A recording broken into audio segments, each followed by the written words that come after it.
વંદે ગુજરાત.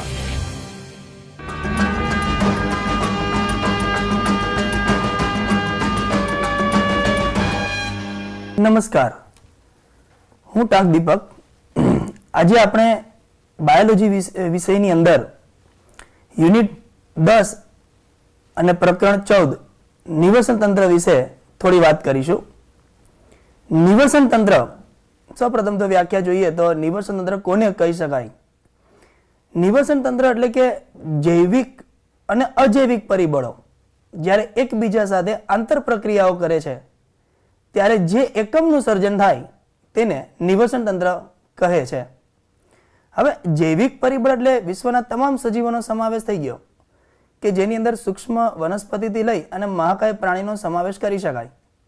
તેમજ અજૈવિક પરિબળોની વાત કરીએ તો એની અંદર ભૂમિ, આસપાસનું પર્યાવરણ, તેમાં રહેલા વાયુઓ જેવા કે કાર્બન ડાયોક્સાઇડ, ઓક્સિજન, પાણી, તો આ બધા જ તત્વો જ્યારે એકબીજાને અસર કરે, એકબીજાની સાથે આંતર પ્રક્રિયા કરે ત્યારે એક એકમ સર્જાય જેને કહેવાય છે નિવસન તંત્ર. તો આજે આપણે આ નિવસન તંત્ર વિશેની થોડીક વાત ઊંડાણપૂર્વક જોઈએ. આપણે અહીંયા સ્લાઇડની અંદર જોઈએ તો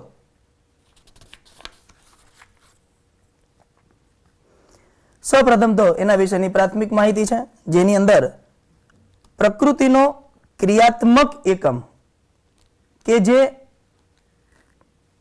જ્યાં સજીવો એકબીજા સાથે તેમજ આસપાસના ભૌતિક પર્યાવરણ સાથે પરસ્પર ક્રિયાઓ કરે છે.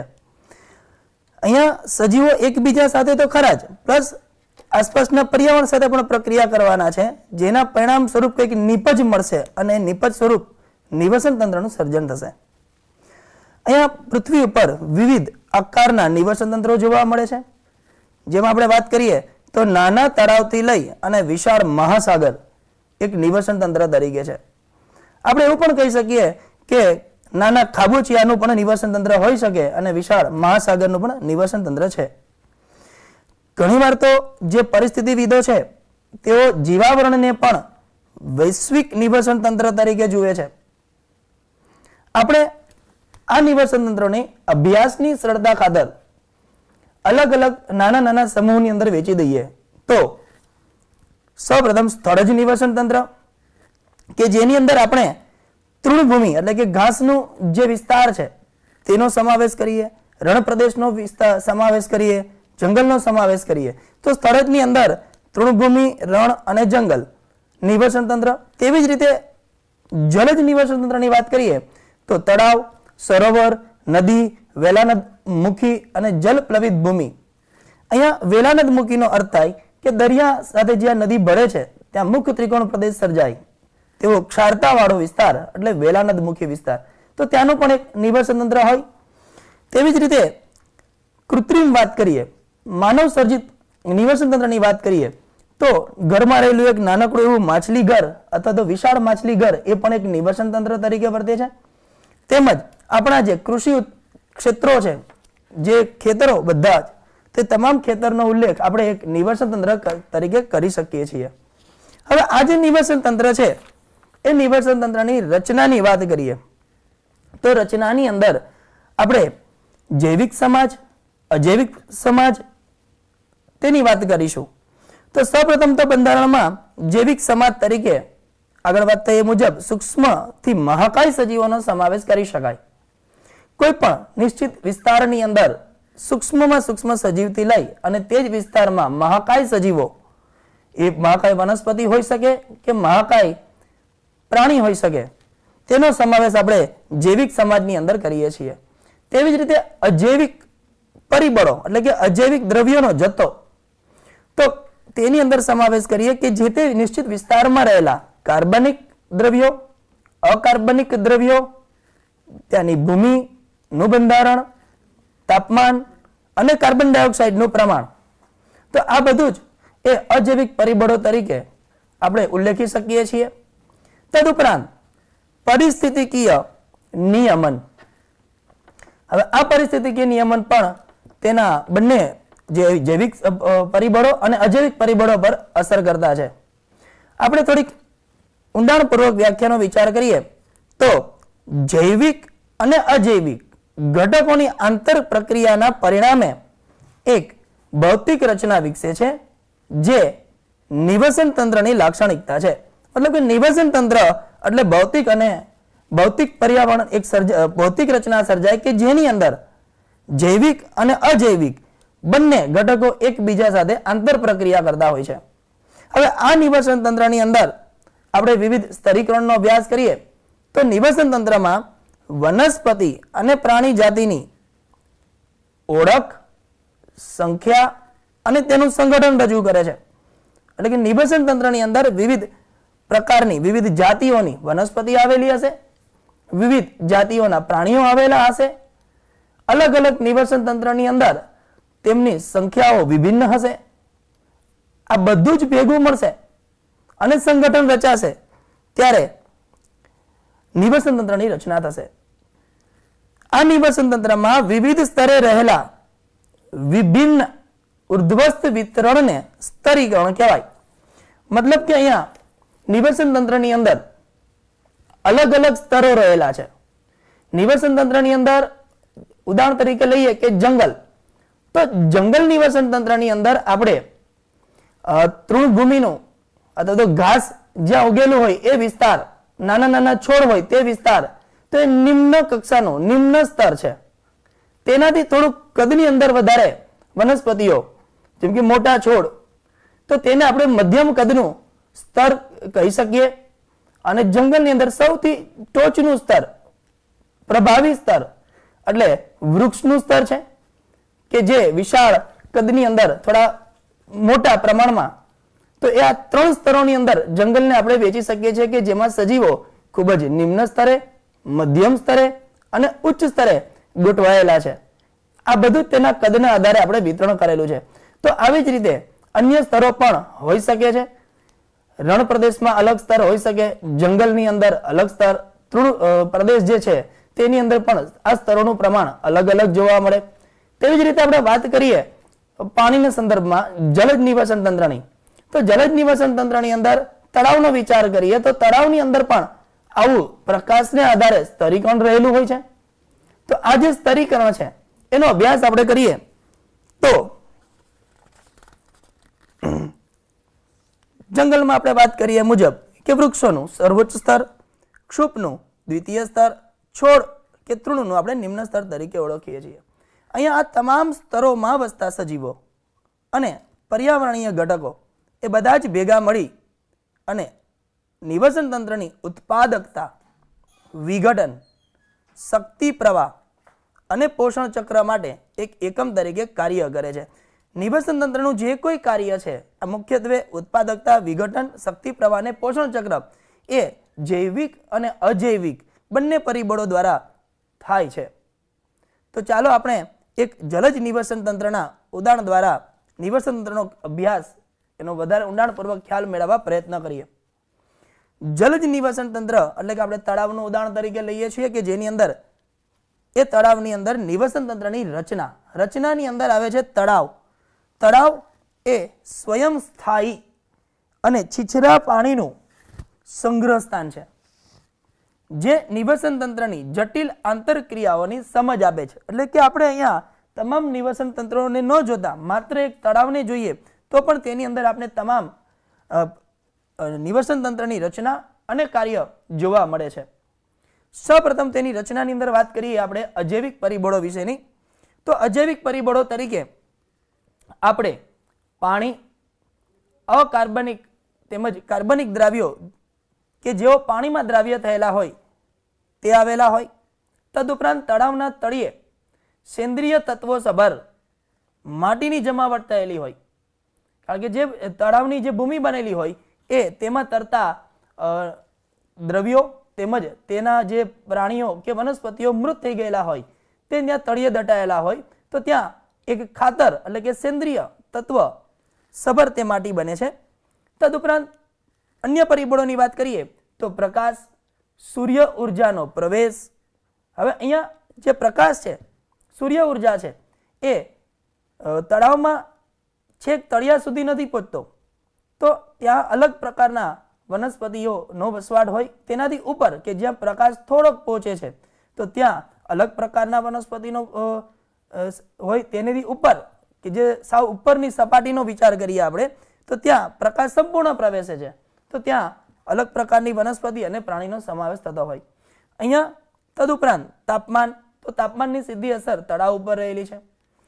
દિવસની અવધિ એટલે દિવસનો સમય, જેમ કે શિયાળો, ઉનાળો, ચોમાસું, તો શિયાળાની અંદર ઓછો સૂર્યપ્રકાશ દિવસ દરમિયાન પ્રાપ્ત થાય, ઉનાળા દરમિયાન વધારે સૂર્યપ્રકાશ પ્રાપ્ત થાય, તો તેની અસર સીધી જ ત્યાંના સજીવો પર થતી હોય છે. તેમજ અન્ય આબોહવાકીય પરિબળ તેના કાર્યના દરનું નિયમન કરે છે. તો આ બધા જ પરિબળો એવા છે કે જે નિવસન તંત્રના કાર્યનું નિયમન કરશે. તો આ એક પરિબળની વાત થઈ જે અજીવ પરિબળ છે. તેવી જ રીતે જૈવિક પરિબળ, જૈવિક એટલે સજીવોની વાત આવે છે. અહીંયા જૈવિક પરિબળ તરીકે આપણે 3 પ્રકારના સજીવોનો ઉલ્લેખ કરી શકીએ, જેમાં એક સ્વયંપોષી સજીવો. સ્વયંપોષી સજીવોની વાત કરીએ આપણે તો અહીંયા સ્વયંપોષી સજીવો એટલે એવા સજીવો કે જે પોતે પોતાની જાતે ખોરાક બનાવતા હોય. જેમ કે લીલી વનસ્પતિનો વિચાર કરીએ તો એ પ્રકાશ સંશ્લેષણની પ્રક્રિયા કરી પોતાનો ખોરાક પોતાની જાતે બનાવે છે, માટે આપણે તેને કહીએ સ્વયંપોષીઓ. તો આવા સ્વયંપોષીઓ તળાવની અંદર વિચાર કરીએ તો વનસ્પતિ પ્લવકો, લીલ, તરતી કે નિમગ્ન, નિમગ્ન એટલે અંદર તળાવની અંદર ડૂબેલી કે કિનારે જોવા મળતી વનસ્પતિઓ. તો આ બધા જ કે જેઓ પોતે પોતાનો ખોરાક જાતે બનાવે છે, સૂર્યપ્રકાશની મદદથી બનાવે છે, તેને આપણે સ્વયંપોષી કહીએ છીએ. તો એ ઘટકો તળાવની અંદર આવેલા છે. હવે તેના ઉપર નભનારા એટલે કે આ સ્વયંપોષીઓનો ખોરાક તરીકે ઉપયોગ કરનારા સજીવો એટલે કે ઉપભોક્તા. આ ઉપભોક્તા તળાવની અંદર મુક્ત અવસ્થાની અંદર તરતા હોય અથવા તો તળિયે વસતા પ્રાણી પ્લવકોનો સમાવેશ થાય. પ્રાણી તેમજ પ્રાણી પ્લવકો એટલે વિવિધ પ્રકારના સૂક્ષ્મ સજીવોની વાત કરી શકીએ, સૂક્ષ્મ પ્રાણીઓની વાત કરી શકીએ. તદુપરાંત તેનાથી નાની માછલીનો વિચાર કરી શકીએ, તેના ઉપર નભનારી મોટી માછલીનો વિચાર કરી શકીએ. તો આ બધા જ એ ઉપભોક્તા છે. તો એ જૈવિક પરિબળ તરીકે સમાવેશ થાય. અને ત્યારબાદ ત્રીજા જે ઘટકો છે એ ઘટકો છે વિઘટકો.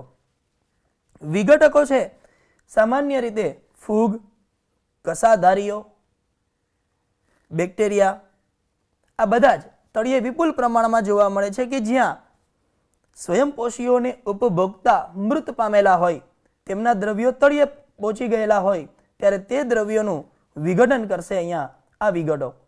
તો મુખ્ય 2 રચનાત્મક વાત કરીએ તો એક છે અજૈવિક પરિબળ અને બીજું આવ્યું જૈવિક પરિબળ. હવે આ તળાવના નિવસન તંત્ર શું કાર્ય કરશે? તો આપણે આ કાર્યની વાત કરીએ તો સમગ્ર જીવાવરણના બધા જ કાર્યો, સમગ્ર જીવાવરણમાં જે કોઈ કાર્યો થાય છે એ તમામ કાર્યોનું પ્રતિનિધિત્વ તરીકે દ્રશ્યમાન અહીં જોઈ શકાય છે. જેમ કે સ્વયંપોષીઓ સૂર્ય ઉર્જા વડે અકાર્બનિક તત્વોનું કાર્બનિક તત્વમાં રૂપાંતરણ કરે. આપણે જાણીએ છીએ પ્રકાશ સંશ્લેષણની ઘટના કે જેની અંદર કાર્બન ડાયોક્સાઇડ અને પાણીની મદદથી સરળ કાર્બોદિતનું નિર્માણ થાય છે. તદુપરાંત અન્ય દ્રવ્યો પણ નિર્માણ પામતા હોય છે. તો સ્વયંપોષીઓ એ સૌર ઉર્જાને રસાયણ ઉર્જા સ્વરૂપે રૂપાંતર કરી અને જીવભાર તરીકે સંગ્રહ કરે છે. ત્યારબાદ સ્વયંપોષીઓમાં સંગ્રહ થયેલો આ ખોરાક ત્યાર પછીના ક્રમના વિષમપોષીઓ એટલે કે ઉપભોક્તા દ્વારા ઉપયોગમાં લેવાશે અને ત્યારબાદ મૃત કાર્બનિક ઘટકોનું વિઘટન, ખનિજીકરણ કરી સ્વયંપોષીઓ માટે પુનઃલભ્ય બનાવશે. તો અહીંયા જે સૂક્ષ્મ સજીવો છે એ વિઘટન, ખનિજીકરણ કરશે અને ફરી પાછા એ અકાર્બનિક તત્વોને પર્યાવરણની અંદર ભેળવી દેશે. તો આ એક કાર્ય એવું છે કે જેની અંદર અહીંયા પોષક દ્રવ્યો વહન પામે છે ચક્રીય માર્ગે. તેવી જ રીતે એક બીજું કાર્ય છે અને એ કાર્ય છે ઉર્જાના વહન માટેનું. ઉર્જાનું વહનનો વિચાર કરીએ આપણે તો સૌથી વધારે ઉર્જા ગ્રહણ કરે છે ઉત્પાદકો એટલે કે સ્વયંપોષીઓ. સૌર ઉર્જાને રસાયણ ઉર્જામાં રૂપાંતરણ કરે છે.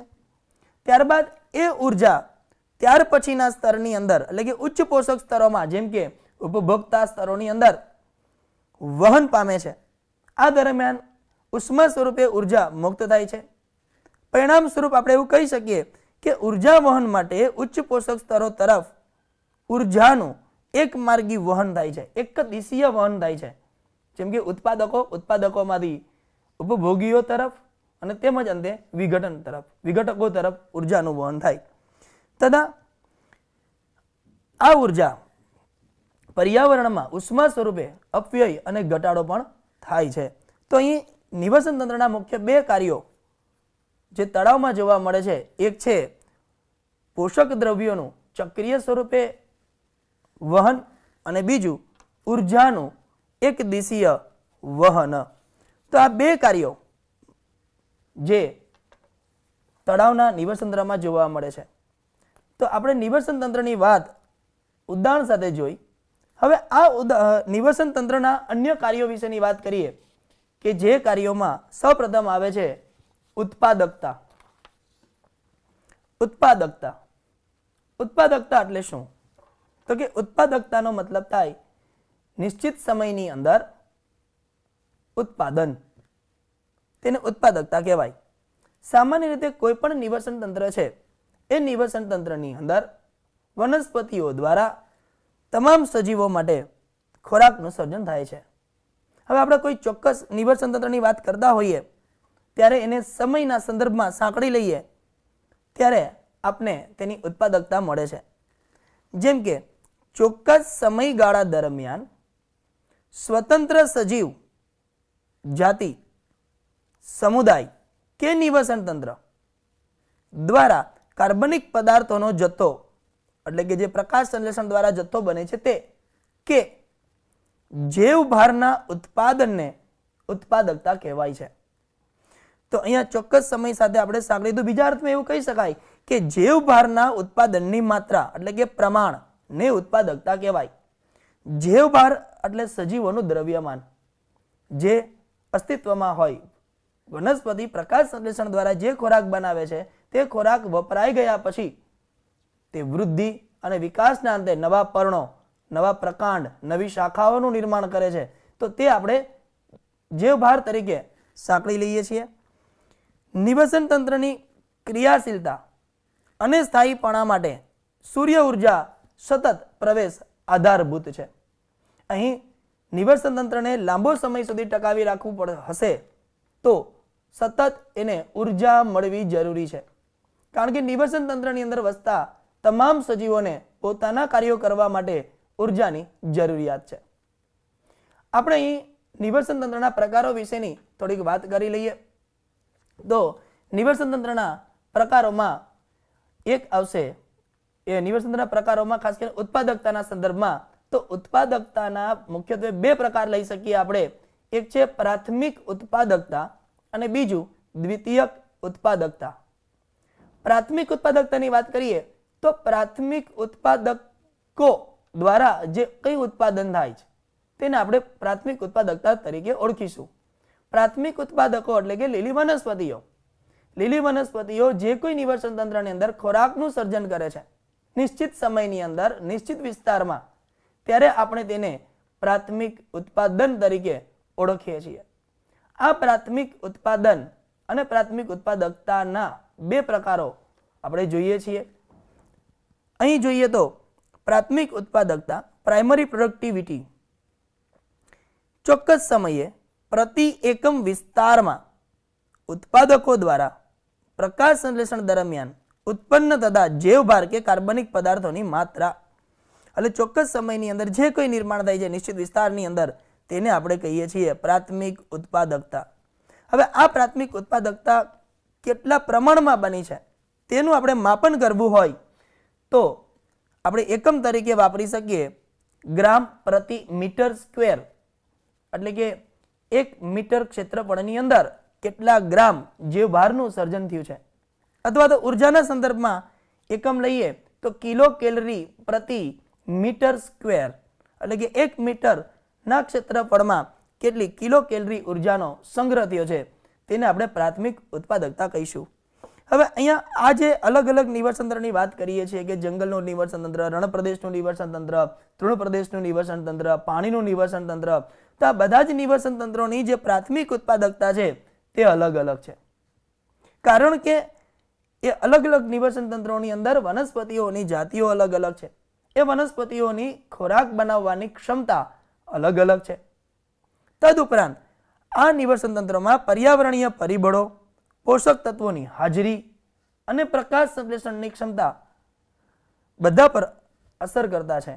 એટલે કે આ બધા જ પરિબળોના આધારે જે તે નિવસન તંત્રની ઉત્પાદન થાય છે અને જેના દ્વારા આપણે સંપૂર્ણ ઉત્પાદકતા મળે છે. હવે આપણે આ પ્રાથમિક ઉત્પાદકતાના વાત જીવાવરણના સંદર્ભમાં કરીએ તો સમગ્ર જીવાવરણમાં વાર્ષિક પ્રાથમિક ઉત્પાદકતા અંદાજિત 170 બિલિયન ટન આંકવામાં આવે છે. એટલે કે દર વર્ષે સમગ્ર પૃથ્વી ઉપરના સજીવો 170 બિલિયન ટન જેટલું ઉત્પાદન કરે છે. પૃથ્વીની સપાટીનો 70% ભાગ મહાસાગરો દ્વારા રોકાયેલો છે. છતાં પણ બાકીના ભાગ દ્વારા થતું ઉત્પાદન લગભગ 55 બિલિયન ટન જેટલું છે. તો ઘણું બધું ઉત્પાદન પૃથ્વી ઉપર નિવસન તંત્ર દ્વારા થાય છે, સજીવો દ્વારા થાય છે, પ્રાથમિક ઉત્પાદકો દ્વારા થાય છે.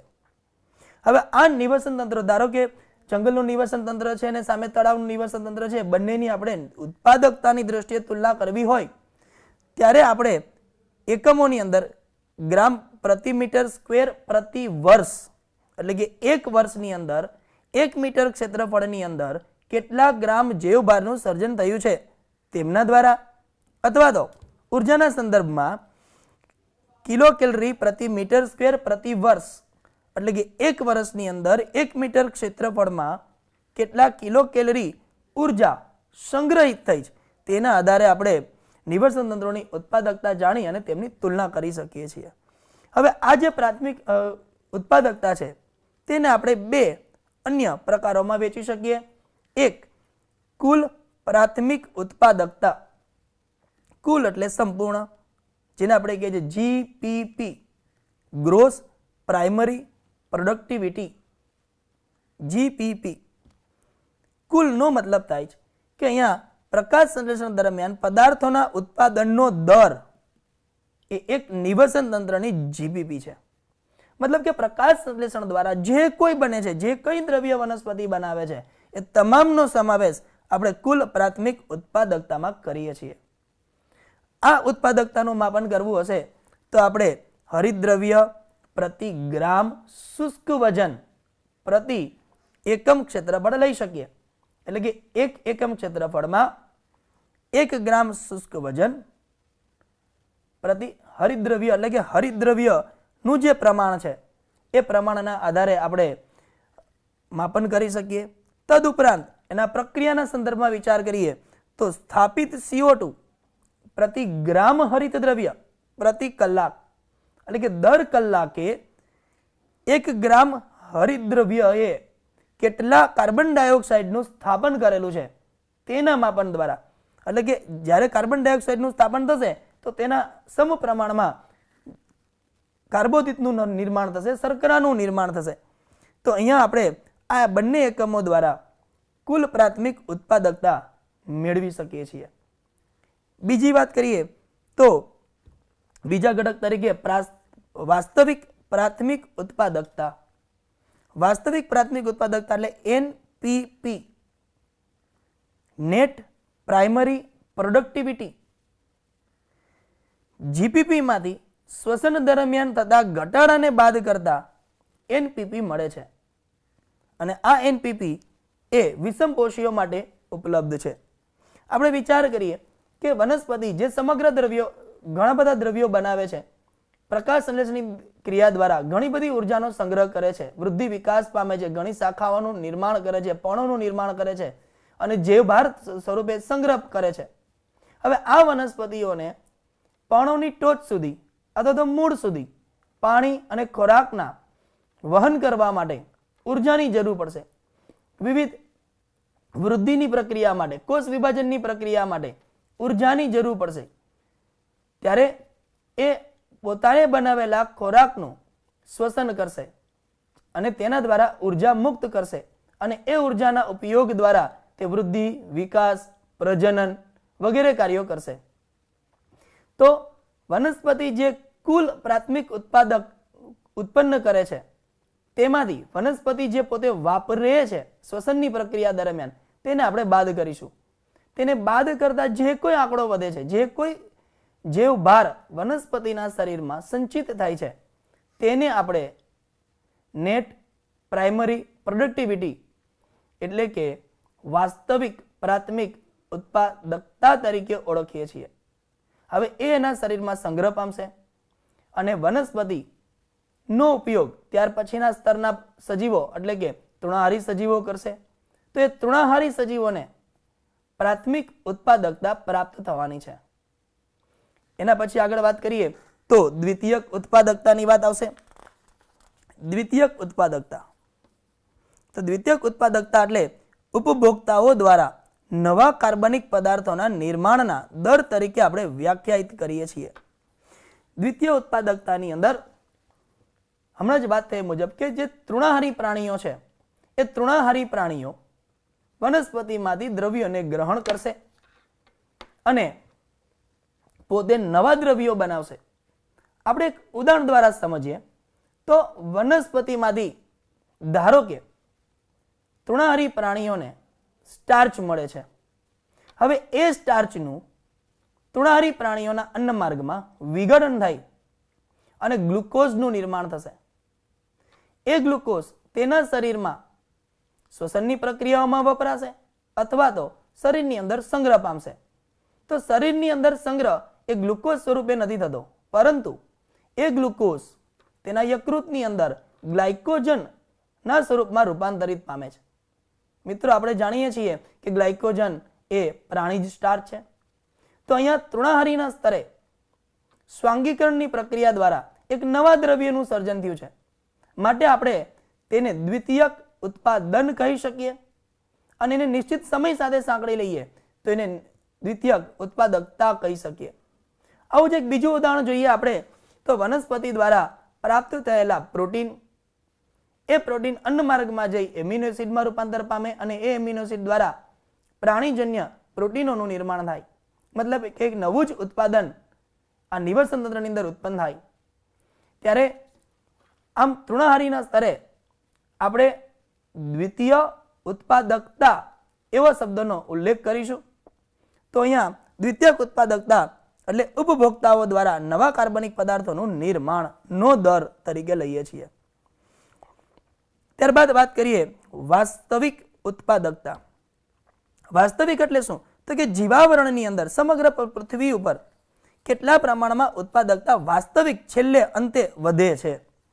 તો તેની વાત કરીએ તો વિષમપોષીઓ દ્વારા, વિષમપોષીઓ એટલે તમામ પ્રાણીઓની વાત આવી ગઈ કે જેની અંદર તૃણાહારી, માંસાહારી, ટોચના માંસાહારી અને વિઘટક સજીવો એટલે કે સૂક્ષ્મ સજીવો દ્વારા ઉપયોગમાં ન લેવાયેલ, એટલે આ સજીવો જ્યારે કોઈ પણ દ્રવ્યનો ઉપયોગ ન કરેલો હોય અને વધેલા જે દ્રવ્યો છે તેવા ન લેવાયેલા સંગ્રહિત કાર્બનિક પદાર્થોના જથ્થાને વાસ્તવિક ઉત્પાદકતા કહે છે. એટલે પૃથ્વી પર અથવા તો નિવસન તંત્રની વાત કરીએ તો નિવસન તંત્રની અંદર કોઈ પણ પ્રકારના સજીવો દ્વારા જીવભારનો ઉપયોગ થયો નથી અને તેનો સંગ્રહ થયો છે તો તે આપણા માટે વાસ્તવિક ઉત્પાદકતા કહેવાય છે. તેનું માપન કરવું હોય તો આપણે દિવસના સંદર્ભમાં કરી શકીએ કે એક દિવસમાં કેટલા પ્રમાણમાં વાસ્તવિક ઉત્પાદકતા આપને પ્રાપ્ત થઈ છે, અથવા તો માસ, ઋતુ કે વર્ષના આધારે આપણે આ ઉત્પાદકતાનો માપન કરી શકીશું. તો આમ ઉત્પાદકતા એ એક નિવસન તંત્રનું અગત્યનું કાર્ય છે. તેના પછી આપણે બીજા કાર્ય તરફ આગળ વધીએ તો નિવસન તંત્રનું અગત્યનું બીજું કાર્ય છે વિઘટન. વિઘટનની વાત કરીએ તો અહીંયા વિઘટનની અંદર ખાસ કરીને જ્યારે વનસ્પતિઓ મૃત થાય છે, જેમ કે પાનખર ઋતુ, અને પાનખર ઋતુની અંદર પર્ણો ખરી પડે છે, તદુપરાંત જે 2 મહિને 3 મહિને જે પાક લેવાઈ ગયેલા હોય એ ખેતરોમાંથી વધેલા વનસ્પતિના ભાગો, તો આ બધી વનસ્પતિઓ જ્યારે મૃત થાય છે ત્યારે જમીનમાં ભળે છે.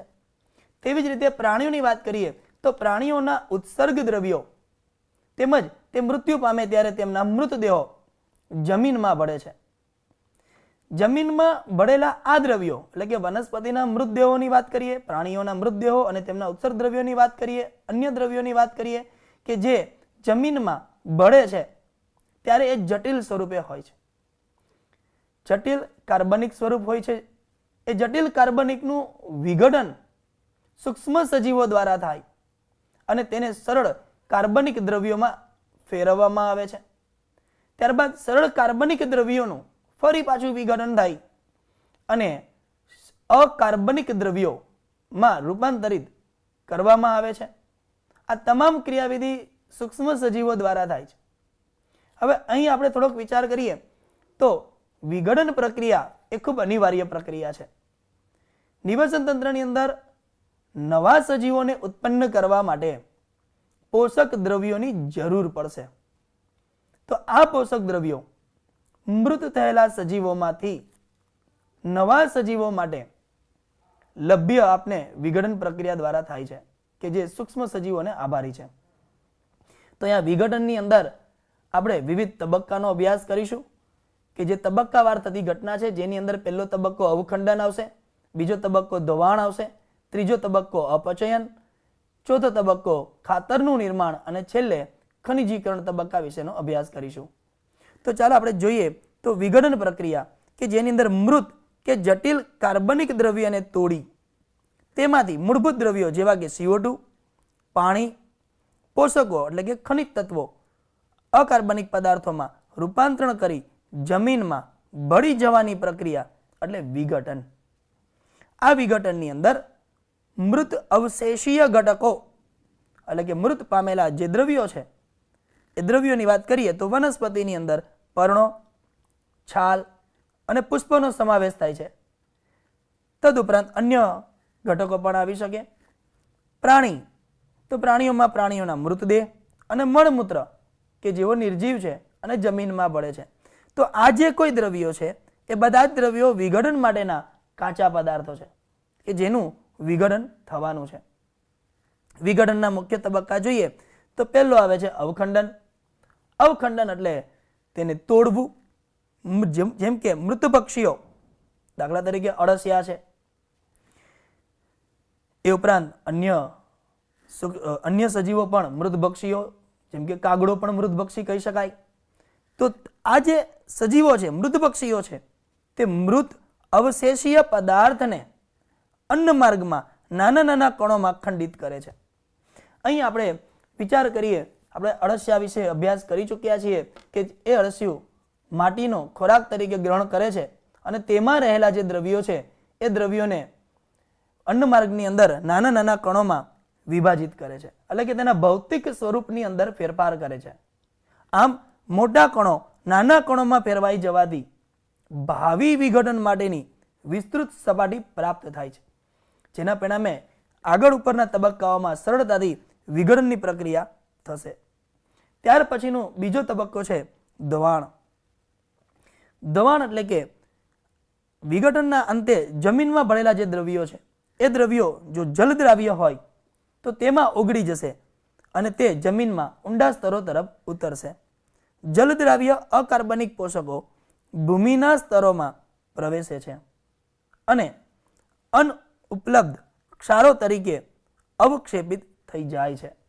તો આ બીજો તબક્કો છે કે જેની અંદર ધોવાણની પ્રક્રિયા દ્વારા ઘટકો જમીનમાં ઉતરશે. ત્યાર પછી જમીનની અંદર થતી પ્રક્રિયા તબક્કા નંબર 3 જેને આપણે અપચયન તરીકે ઓળખીએ છીએ. અપચય એટલે કે વિઘટિત થવું, જેની અંદર બેક્ટેરિયા અને ફૂગના ઉત્સેચકો મૃત અવશેષીય ઘટકોને સરળ અકાર્બનિકમાં વિઘટન કરી આપે છે. એટલે કે અહીંયા આ બેક્ટેરિયા જે ઉત્સેચકો મુક્ત કરે છે તેની મદદથી સરળ કાર્બનિક ઘટકોમાં સૌપ્રથમ રૂપાંતર થાય અને ત્યારબાદ અકાર્બનિક ઘટકોની અંદર રૂપાંતર થાય છે. ત્યારબાદ આપને પ્રાપ્ત થશે ખાતર.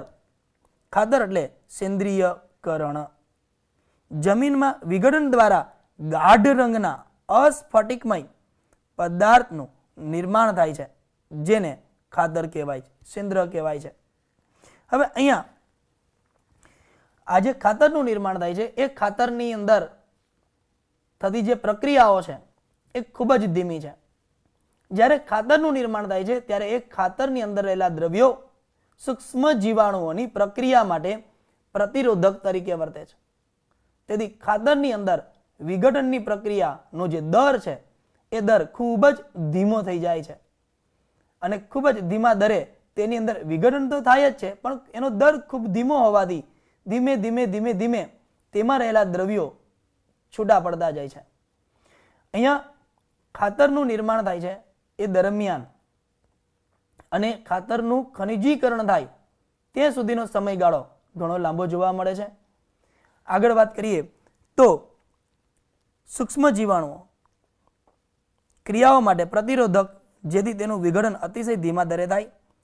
કલીલ સ્વરૂપે હોવાથી પોષક તત્વો તરીકેનું સંચય સ્થાન, આપણે ખાતરને અલગ અલગ દ્રવ્યોના સંચય સ્થાન તરીકે ઓળખીએ છીએ. ત્યારબાદ છેલ્લો તબક્કો ખનિજીકરણ.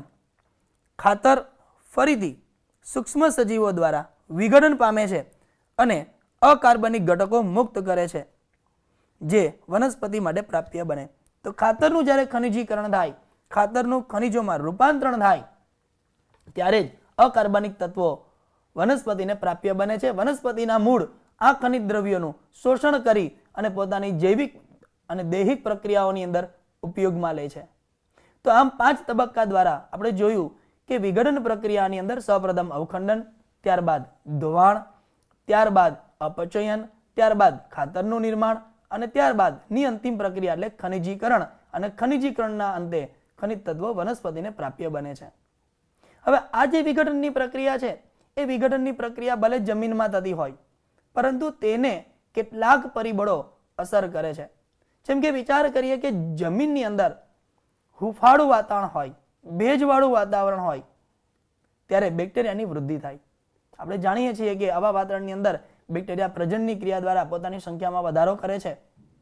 તો અહીંયા આવું જો પર્યાવરણ મળી જાય, હુંફાળું અને તાપમાન થોડું વધારે વાળું, ત્યારે બેક્ટેરિયાની વૃદ્ધિના કારણે વિઘટનની પ્રક્રિયાનો દર ખૂબ જ વધી જતો હોય છે. બીજી વાત આપણે કરીએ તો બીજું પરિબળ તરીકે ઓક્સિજન. હવે અહીં વિઘટનની પ્રક્રિયા થતી હોય છે, કાર્બનિકનું અકાર્બનિકમાં રૂપાંતર થતું હોય છે, ત્યારે ઓક્સિજનની જરૂરિયાત અનિવાર્ય છે. ઓક્સિજન વગર વિઘટન શક્ય નથી. ત્યાં પુષ્કળ પ્રમાણની અંદર ઓક્સિજન પણ અસર કરતા છે. જો ઓક્સિજન ન મળે અથવા ઓછા પ્રમાણમાં મળે તો વિઘટનની પ્રક્રિયાનો દર ધીમો થઈ જતો હોય છે. તો આમ આવા પરિબળો વિઘટનની પ્રક્રિયા પર અસર કરી અને વિઘટન ને શક્ય બનાવે છે. આપણે વિવિધ અસર કરતા આવા જ પરિબળોની વાત કરીએ તો ઓક્સિજન ખૂબ જ આવશ્યક.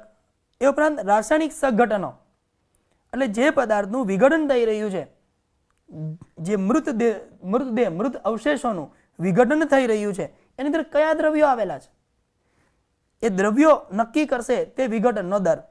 જેમ કે એક ચોક્કસ પર્યાવરણીય સ્થિતિમાં જ્યારે મૃત અવશેષોની અંદર લિગ્નિન અને કાઇટિન જેવા દ્રવ્યો આવેલા હોય ત્યારે વિઘટનનો દર ખૂબ જ ધીમો થઈ જાય. કારણ કે લિગ્નિન અને કાઇટિનનું વિઘટન ખૂબ જ ધીમું થતું હોય છે, કારણ કે તેનું બંધારણ ખૂબ જ જટિલ છે. ત્યારે આવા દ્રવ્યોને તોડવામાં ઘણો જ સમય લાગે છે. પરિણામે વિઘટનની પ્રક્રિયા એ ખૂબ જ ધીમા દરે થાય છે. જ્યારે બીજા તત્વોનો વિચાર કરીએ, નાઇટ્રોજનયુક્ત દ્રવ્યો તેમજ શર્કરા, આ દ્રવ્યો જલદ્રાવ્ય છે, પાણીમાં સરળતાથી ઓગળી જાય છે, તો તેનું વિઘટન પણ ખૂબ જ સરળતાથી થાય છે. માટે જો આવા દ્રવ્યો હાજર હોય, નાઇટ્રોજન અને શર્કરા જેવા દ્રવ્યો હાજર હોય, ત્યારે વિઘટનનો દર ખૂબ જ ઝડપી બને છે. એના પછીનો પરિબળનો વિચાર કરીએ તો તાપમાન અને ભેજ. તાપમાન જે ભૂમિના સૂક્ષ્મ સજીવોની ક્રિયાઓ પર તેમની અસર દ્વારા વિઘટનનું નિયમન કરે છે. હુંફાળું અને ભેજયુક્ત પર્યાવરણ વિઘટન માટે અનુકૂળ, જ્યારે ઓછું તાપમાન, અજારક શ્વસન એ વિઘટનને અવરોધે છે. મતલબ વિઘટનનો દર ત્યાં ખૂબ જ ઘટી જાય છે. અને જ્યારે ઓછું તાપમાન અને અજારક શ્વસનની પરિસ્થિતિમાં વિઘટન અવરોધાય છે ત્યારે વિઘટનની પ્રક્રિયા ખૂબ જ ધીમી થાય છે અને દ્રવ્યોનું સંચય થાય છે કે જે દ્રવ્યો કાર્બનિક દ્રવ્યોના ભંડાર તરીકે પૃથ્વીના ઊંડાણમાં સંગ્રહ પામે છે અને આપને વર્ષો પછી, લાખો વર્ષો પછી અશ્મિ બળતણ સ્વરૂપે પ્રાપ્ત પણ થાય છે. તો અહીંયા વિઘટનની પ્રક્રિયા પર અસર કરતા પરિબળો આપણે જોયા. આ વિઘટન પ્રક્રિયાનો આપણે આકૃતિના સંદર્ભમાં થોડુંક જોઈએ તો અહીંયા એક ચાર્ટની અંદર આપણે એક વૃક્ષ દર્શાવેલું છે. જમીન ઉપર ઉગેલું એક વૃક્ષ કે જેમાંથી એક પર્ણ તૂટી અને જમીન ઉપર પડે છે. હવે એ પર્ણો જે જમીન ઉપર પડેલું છે તેનું કેટલાક કીટકો કેટલાક અન્ય પ્રાણીઓ દ્વારા ખવાય છે. જ્યારે પર્ણને કીટકોને પ્રાણીઓ દ્વારા ખવાય ત્યારે એ પર્ણમાં રહેલી ઉર્જા એ કીટકો દ્વારા આહાર જાળની અંદર પ્રવેશે છે. મતલબ કે ત્યાંથી એ આહાર જાળમાં આગળ વહન પામશે. જ્યારે બાકીનો જે ભાગ વધેલો છે પર્ણનો એ ફૂગ દ્વારા કે બેક્ટેરિયા દ્વારા આંશિક રીતે ઉપભોગ કરાય અને તેમનું સ્વરૂપ ગુમાવી અને તેને કચરો બનાવવામાં આવે છે આ સજીવો દ્વારા. તદુપરાંત જે ખવાયેલું પર્ણ છે તેના કેટલાક પોષક તત્વો રાસાયણિક પ્રક્રિયા દ્વારા ધોવાણ પામે અને એ જમીનમાં ભળે છે. અહીં કચરા સ્વરૂપે બનેલું પર્ણનો જે ભાગ છે તે જમીનમાં રહેલા અળસિયા, બેક્ટેરિયા, માટી, ઈતળી, ફૂગ વગેરે દ્વારા વિઘટન પામે છે અને વિઘટિત દ્રવ્યો અંતે જમીનમાં ભળે છે. તો જમીનની અંદર કાર્બનિક પદાર્થો સભર બને છે. આવી જમીનના દ્રવ્યો એ ફરી પાછા વનસ્પતિને તેના મૂળ દ્વારા પ્રાપ્ત થાય છે. તો આમ દ્રવ્યોનું ચક્રીય વહન આપણે અહીંયા જોઈ શકાય છે. અહીંયા સંપૂર્ણ વિઘટનની પ્રક્રિયા આપણે આપેલી છે. તો આ વિઘટનની પ્રક્રિયા એ નિવસન તંત્રનું બીજું કાર્ય છે. હવે આપણે આગળ એક ત્રીજા કાર્ય તરફ આગળ વધીએ તો તે છે ઉર્જા પ્રવાહ. ઉર્જા પ્રવાહ એ નિવસન તંત્રનો એક અગત્યનું કાર્ય છે. મિત્રો, આપણે જાણીએ છીએ કે પૃથ્વી ઉપર રહેલા તમામ સજીવો માટે ઉર્જાનો સ્ત્રોત, શક્તિનો સ્ત્રોત માત્ર ને માત્ર સૂર્ય છે. સૂર્ય જે ઉર્જા મુક્ત કરે છે, જે પૃથ્વી ઉપર ઉર્જા આપાત કરે છે, એ ઉર્જા વનસ્પતિ સિવાય અન્ય કોઈ પણ પ્રાણીઓ તેનો સીધો ઉપયોગ કરી શકતા નથી. સૌપ્રથમ વનસ્પતિ એવા સજીવો છે કે જે પ્રકાશ સંશ્લેષણની પ્રક્રિયા કરી અને સૌર ઉર્જાને રસાયણ ઉર્જામાં ફેરવે છે. મતલબ કે તે પોતાના માટે ખોરાકનું સર્જન કરે છે.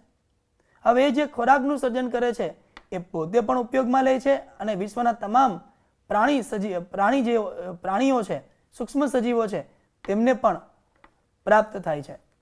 તો આમ વનસ્પતિ એક એવા સજીવ છે કે જે પોતાના માટે તેમજ અન્ય સજીવ માટે સૌર ઉર્જામાંથી ઉર્જા ગ્રહણ કરી અને વહન કરાવે છે. અહીંયા સૌપ્રથમ ઉર્જા વનસ્પતિમાં એટલે કે ઉત્પાદકોની અંદર આવે છે ત્યારે માની લઈએ કે 100% ઉર્જા એની અંદર સંગ્રહ પામેલી છે. હવે એ વનસ્પતિનો ખોરાક તરીકે ઉપયોગ તૃણાહારીઓ કરશે.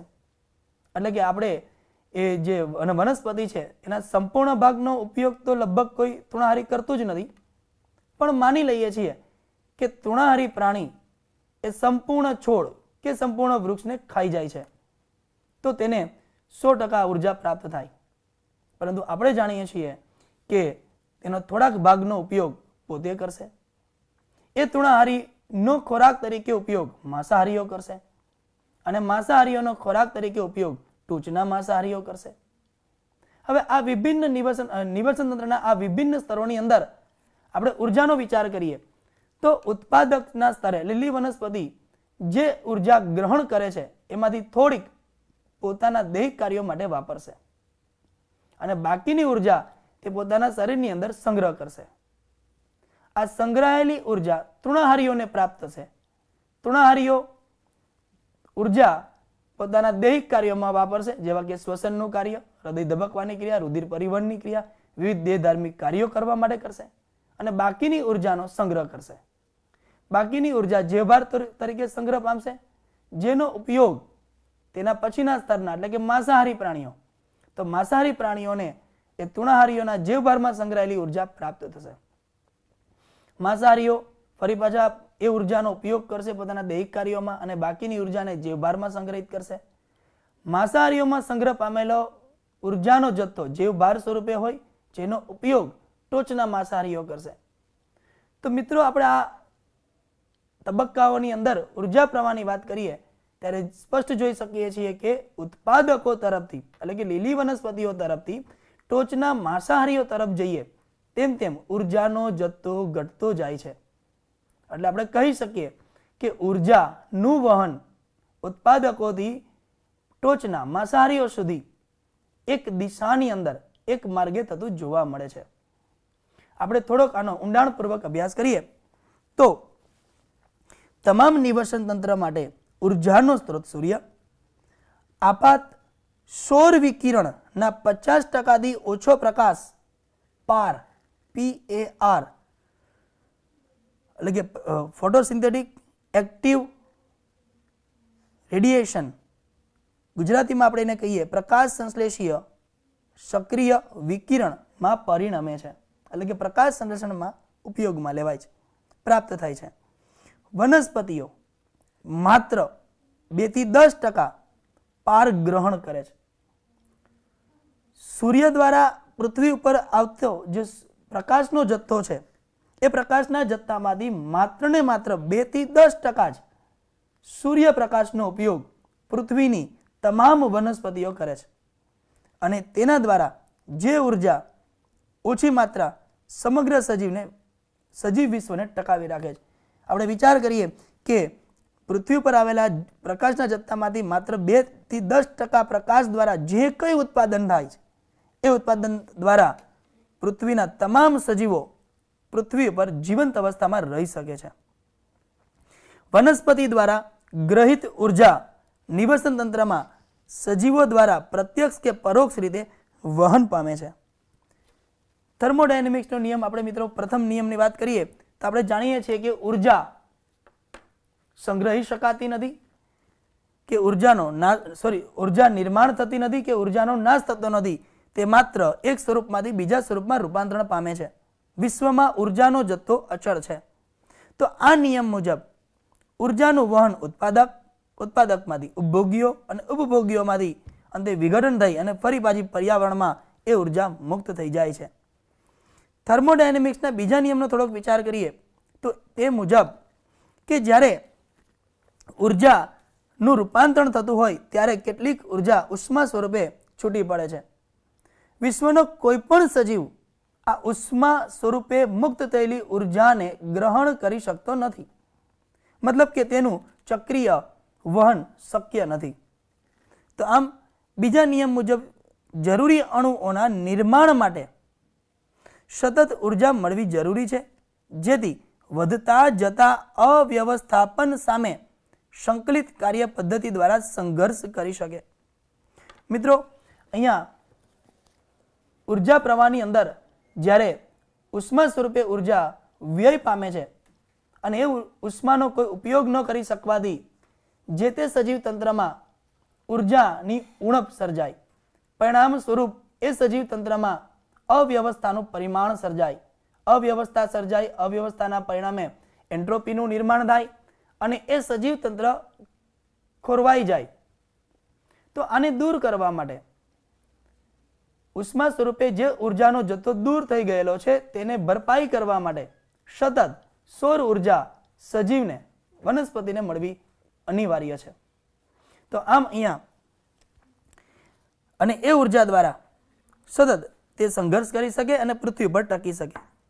આમ ઉર્જાનું વહન ઉત્પાદકોથી ઉપભોગીઓ તરફ એક દિશીય થાય છે. આ ઉર્જા વહનની આપણે ચાર્ટ દ્વારા પણ થોડીક સમજૂતી મેળવીએ. અહીં ચાર્ટની અંદર આપણે જોઈએ તો સૂર્ય એ 2 પ્રકારની ઉર્જા, એક ઉષ્મા ઉર્જા સ્વરૂપે પૃથ્વી પર કિરણો આપે છે, તેમજ બીજા જે દ્રશ્ય વર્ણપટ કહીએ છીએ તે પૃથ્વી પર આપાત કરે છે. અહીંયા દ્રશ્ય વર્ણપટ કે જે વનસ્પતિ માટે પ્રાપ્ય પાર છે એટલે કે પ્રકાશ સંશ્લેષણ માટે ઉપયોગી છે. તો અહીંયા સૌપ્રથમ વનસ્પતિઓ પ્રથમ પોષક સ્તરના ઉત્પાદકો કે જેઓ સૌર ઉર્જાનો ઉપયોગ કરી પોતાના જૈવભારનું સર્જન કરે છે. હવે તેનો ઉપયોગ તૃણાહારીઓ કરશે. તો અહીંયા થોડીક ઉષ્મા સ્વરૂપે ઉર્જા વ્યય પામે છે એના દૈહિક કાર્યો દ્વારા. એ તૃણાહારીઓ એટલે દ્વિતીય પોષક સ્તર, પ્રાથમિક ઉપભોક્તા, જેનો ખોરાક તરીકે ઉપયોગ અહીં આકૃતિમાં જોઈએ તો ચકલી દર્શાવેલી છે કે જે ચકલી એ કીટકનો ઉપયોગ કરશે ખોરાક તરીકે, જે માંસાહારી છે. તો તેના દૈહિક કાર્યોમાં પણ થોડી ઉષ્મા સ્વરૂપે વ્યય પામશે. તેનો ખોરાક, ચકલીનો ખોરાક તરીકે ઉપયોગ કરનારા ટોચના માંસાહારીઓ, ઉચ્ચ માંસાહારીઓ, જેને ચતુર્થ પોષક સ્તર કે તૃતીય ઉપભોક્તા કહી શકાય, જે સમડી, બાજ વગેરે વગેરે. તો તેવા સજીવો પણ ઉષ્મા સ્વરૂપે પર્યાવરણની અંદર ઉર્જા ગુમાવશે. હવે આ તમામ સજીવો જ્યારે વિઘટન પામે છે ત્યારે વિઘટન દરમિયાન પણ ઉષ્મા પર્યાવરણમાં મુક્ત થતી રહે છે. તો આપણે અહીંયા જોઈએ તો સૌથી વધારે ઉર્જા સૂર્યમાંથી વનસ્પતિને મળે છે, એટલે કે ઉત્પાદકોને. ત્યારબાદના જે સ્તરો છે એ તમામ ઉચ્ચ સ્તર તરફ આગળ વધીએ તેમ તેમ ઉર્જાનું પ્રમાણ ઘટતું જાય છે. આના કરતાં ઓછી ઉર્જા આની મળશે, આના કરતાં ઓછી ઉર્જા ચકલી, અને એનાથી ઓછી ઉર્જા ટોચના માંસાહારીઓને પ્રાપ્ત થશે. તો આપણે આના ઉપરથી કહી શકીએ કે ઉર્જાનું વહન એ નિવસન તંત્રમાં એક દિશીય છે, એક જ માર્ગીય છે, એક જ દિશા તરફ વહન પામે છે, નિમ્ન કક્ષાથી ઉચ્ચ કક્ષા તરફ. તો હવે આ ઉર્જા વહન બાદ એક નવા કાર્ય વિશે આપણે ચર્ચા કરીએ, અને એ નિવસન તંત્રની અંદર વિવિધ જૈવિક સ્તર. મિત્રો, આપણે અહીં વિવિધ જૈવિક સ્તરોનો અભ્યાસ આપણે આગળના લેક્ચરમાં કરીશું. આજે બસ આટલું જ રાખીએ. Thank you. આભાર.